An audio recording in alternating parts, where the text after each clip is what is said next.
Hello students, welcome to our physics lecture. Today's topic is energy from chapter work and energy. Energy is the ability to do work यानी कि काम करने की क्षमता को हम बोलते हैं energy. And the amount of energy possessed by body is equals to amount of work done it can do when energy is relieved.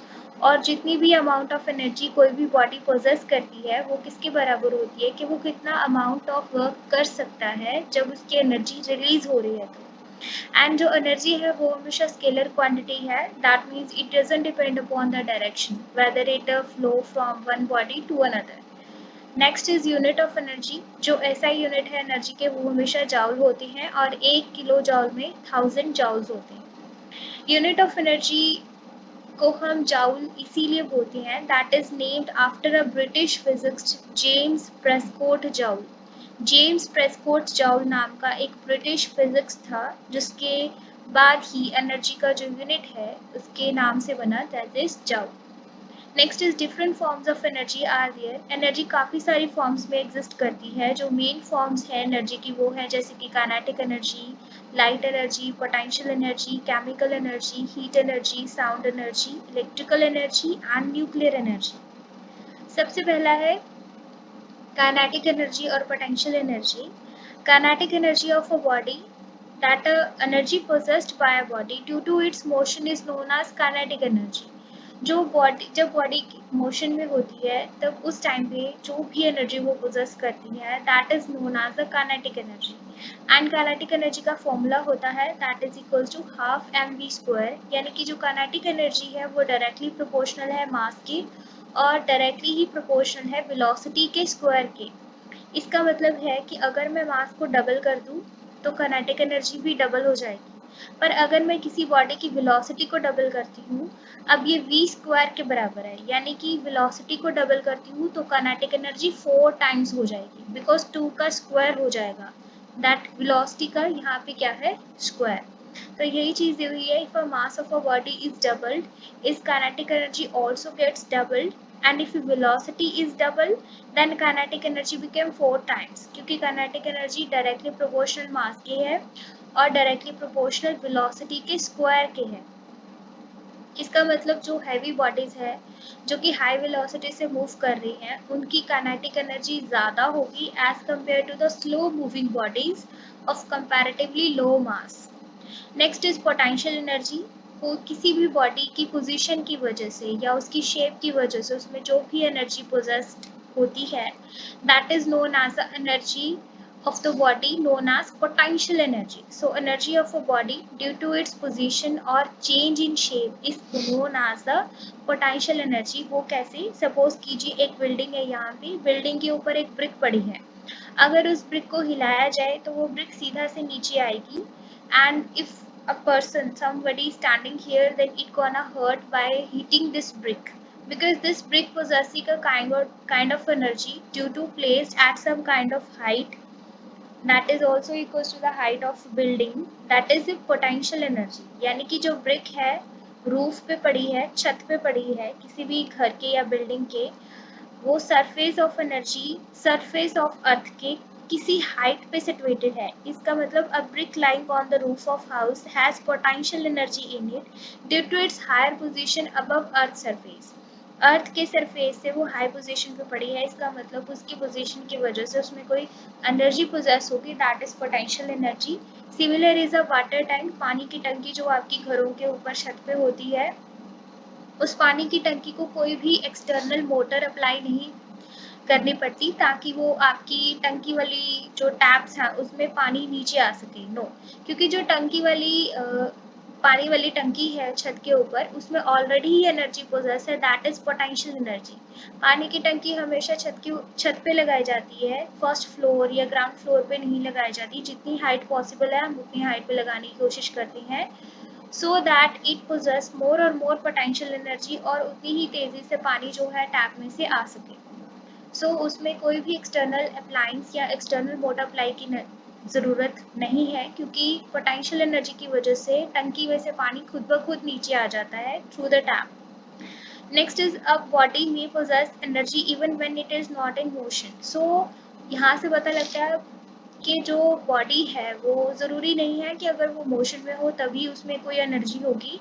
अगर वो एक किसी हाइट पे किसी उसकी मतलब शेप चेंज हो रही है, किसी हाइट पे है, उसकी पोजीशन की वजह से या उसकी चेंज इन शेप की वजह से भी वो कोई भी एनर्जी पोजेस कर सकती है, which is known as a potential energy.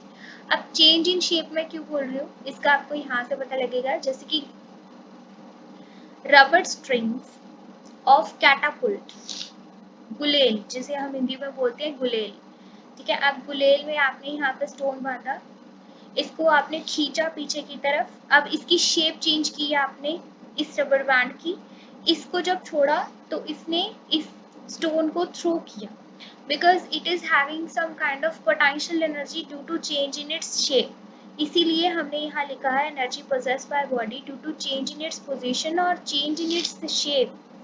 Position की वजह से या चेंज की वजह से जो कि उसकी शेप में है is known as a potential energy.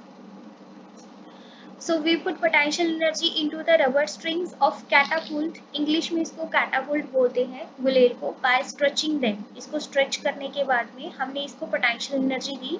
इसी potential energy की वजह से ये जो potential energy है ट्रांसफर हो गई स्टोन में, जो कि कन्वर्ट हो गई स्टोन की kinetic energy में। So this energy is used to throw away a piece of stone. Next potential energy का जो फॉर्मूला है that is equal to the work done against gravity. ये हमने फर्स्ट लेक्चर में किया था कि वर्क डन अगेंस्ट ग्रेविटी किसके बराबर होती है, mass into gravity into height, यानी कि किस हाइट पे, अर्थ की कितनी सरफेस की हाइट पे। जैसे कि यहाँ पे एक ब्रिक पड़ी है, ये कितनी हाइट पे, अर्थ से कितनी दूरी पे, कितनी वर्टिकल डिस्टेंस पे, कितनी हाइट पे ये ब्रिक पड़ी है, दैट इज हाइट। वही हाइट यहाँ पे ली गई है h, that is height of body from earth surface or a vertical distance. So इसी को ही हम constitute करेंगे किसमें, potential energy में। So m into g into h. Next is we have to define as a rate of doing work, defined as a rate of doing work, power। Power को हम define करते हैं कि हमने कितना काम किया, कितने टाइम में किया। So it is defined as the rate of doing work. Power is equals to work done divide by time taken, और also you can say power is equals to energy consume divide by time taken. So power is a rate at which work is done और energy is consumed. Power is a scalar quantity. अब दो students हैं, एक student ने 1 घंटे में 4 subject का काम किया, दूसरे स्टूडेंट ने 1 ही घंटे में 5 सब्जेक्ट का काम किया। तो हम कह सकते हैं कि किसकी पावर ज़्यादा होगी, जिसने कम टाइम में, उसी टाइम में 1 घंटे में 5 सब्जेक्ट का काम किया। दैट मीन्स जब हम टाइम से रिलेटेड करते हैं कि कितने टाइम में कितना वर्क डन किया, उसी को ही हम क्या बोलते हैं बच्चे, पावर। और you may also say that energy consume divide by time taken. So power is a rate at which work is done और energy is consumed. Power is a scalar quantity. That means it doesn't depend upon the direction. Yes, it depends upon the only magnitude. Next is unit of power. ऐसा unit of power is watt, और 1 watt हमेशा बराबर होता है बेटा 1 joule divide bye 1 second, that is power 1 watt है। Work done किस में कैलकुलेट करोगे, 1 joule में, और time taken is in 1 second. So 1 watt is equal to 1 joule per second. The power of an electrical appliance tells us the rate at which electrical energy is consumed by it. So power electrical appliance की हमें क्या बताती है, वो rate at which electrical energy is consumed by it, कि कितनी rate पे जो इलेक्ट्रिकल एनर्जी है वो कंज्यूम की जा रही है। जब भी हम किसी भी फिजिकल क्वांटिटी या किसी भी क्वांटिटी के साथ रेट वर्ड ज्वाइन करते हैं, दैट मीन्स हम उसको भापने की कोशिश कर रहे हैं कि उसने कितने टाइम में कितना काम किया। रेट का मतलब, रेट ऑफ डूइंग वर्क मतलब work divide by time. You have to divide that physical quantity with time, that is nothing but the rate. So यहाँ से 1 kilowatt is equals to 1000 watt, that is 1 megawatt against that is equals to the 10⁻⁶ watt. तो 1 kilo की बात करोगे तो वो 1000 के बराबर हो जाएगा, 1 मेगा की बात करोगे तो वो 10⁻⁶ वाट के बराबर हो जाएगा। अनदर यूनिट ऑफ पावर क्या है, horsepower. 1 horsepower 746 watt के बराबर होता है। That is very important to note down कि 1 हॉर्स पावर 746 वाट के बराबर होता है। Next is a commercial unit of energy. Energy का कमर्शियल यूनिट हमेशा किलोवाट आवर में होता है। और ऐसा यूनिट जो है एनर्जी का वो होता है जाउल में। सो यहाँ से अगर मुझे डेफिनेशन लिखनी हो 1 किलोवाट आवर की तो मैं क्या दूंगी, 1 किलोवाट आवर का बेसिकली मीन क्या होता है, that it would be equal to 1000 watts. So we can say that 1 kilowatt hour is the amount of electrical energy consumed when an electrical appliance of 1000 watt is used for 1 hour. यानी कि 1 घंटे के लिए किसी भी electrical appliance की अगर मैं बात करूं कि उसने कितनी एनर्जी कंज्यूम की जब एक इलेक्ट्रिकल अप्लायंस 1000 वाट दे रही है उसको 1 घंटे के लिए. Okay, so amount of electrical energy consumed when electrical appliance of 1000 watt is used for 1 hour. Next is 1 kilowatt hour. किसके बराबर होगा, 1 kilowatt for 1 hour और 1 kilowatt hour को मैं ये भी लिख सकती हूँ 1000 watt for 1 hour. अब 1 watt किसके बराबर होता है, 1 joule डिवाइड बाय 1 सेकेंड. अब यहाँ से मैं watt की वैल्यू पुट कर सकती हूँ joule divide by second for 1 hour. अब 1000 joule divide by second for 1 hour, 1 घंटे में कितने सेकेंड होती है, 60 मल्टीप्लाई बाय 60, 1 घंटे में 60 मिनट और 1 मिनट में 60 second. So 60 divide multiply by 60. इन सबको कैलकुलेट करके आपके पास कितना आ जाएगा, 36 इंटू 10⁵ यानी कि 50. और अगर मैं एक पॉइंट इधर शिफ्ट करूँ तो मेरे पास आ जाएगा 3.6 इंटू 10⁶ जाओ. So 1 kilowatt hour is equal to 3.6 into 10⁶ joule. Next है transformation of energy. The change of one form of energy to another form of energy is known as transformation of energy. For example, electrical bulb है. अब electrical bulb में जो electric energy है वो convert, electrical energy है वो bulb की जो फिलामेंट है उसको हीट अप करेगी, वाइट ग्लो करेगा और वही वाइट ग्लो किस में कन्वर्ट हो जाएगा, हीट एनर्जी लेकर लाइट एनर्जी.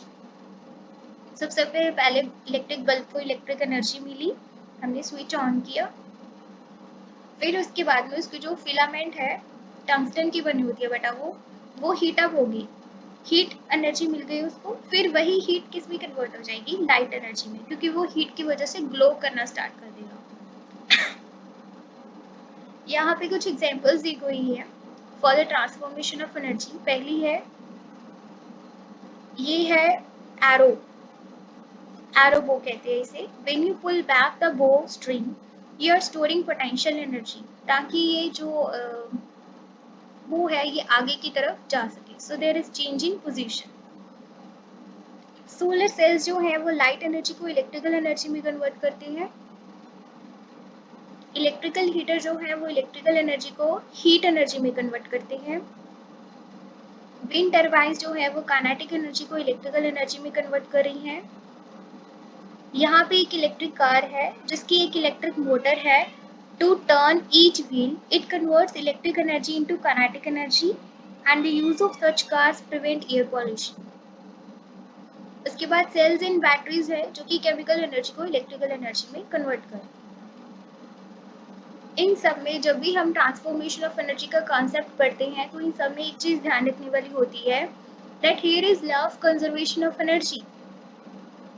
हालांकि जो एनर्जी है वो कन्वर्ट हो रही है इलेक्ट्रिक बल्ब ने, जैसे इलेक्ट्रिकल एनर्जी, फिर हीट, फिर लाइट, पर इसका मतलब ये नहीं है कि जो टोटल सम है एनर्जी का that would be different in each case. No, when energy changes from one form to another the total amount of energy remains the constant. That means energy can neither be created nor be destroyed.